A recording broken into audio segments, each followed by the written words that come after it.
Excuse me, এই যে মাস্তান না, এলাকায় নতুন আসছে দেখে চাঁদাবাজি করতে আসছেন। বাবা 20-50 টাকা দিয়ে বিদায় করো তো এদের। দাদা আপনি ভুল করতেছেন, আমরা এখানে চাঁদা নিতে আসিনি, আমরা চাঁদাবাজ না। ও, চাঁদা নিতে আসেন নাই? তাহলে কি চান? আপনার বাবাকে তুলে নিতে আসছি।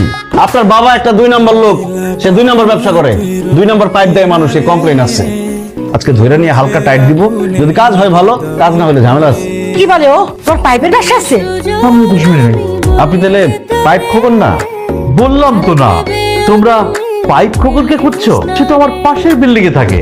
তাহলে তো ভুল হয়ে গেল, সরি আঙ্কেল। তাই ছেলেরা, ডিম খোকনের বাসায় এসে তোমরা ডিম না খেয়ে চলে যাবে, আমার তো বদনাম হবে। বাবা তুমি এটা কি বললা? ডিম লাগলে তোমার সাথে যোগাযোগ করতে বললাম মানে? পাড়া মহল্লার ছেলেরা আসছে তো, তাই একটু নিজে প্রচার করে দিলাম।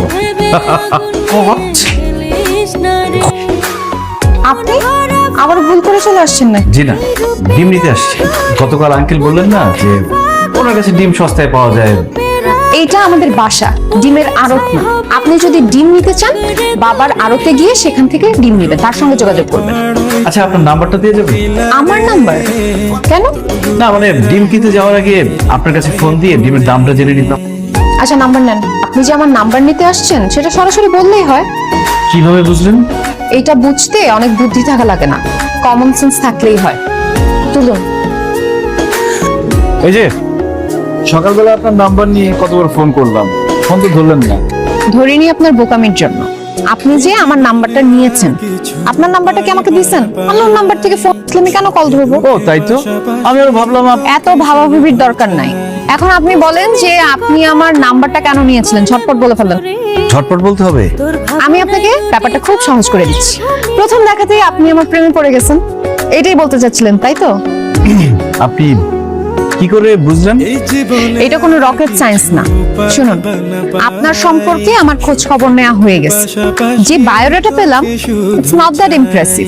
যদিও আমি যখন এখন সিঙ্গেল আছি, আপনি আমার সাথে প্রেম করতে চাচ্ছেন, আপনাকে একটা সুযোগ দিতে তো অসুবিধা নাই, কিন্তু আমার 3টা শর্ত আছে। আমি খুব কবিতা শুনতে পছন্দ করি।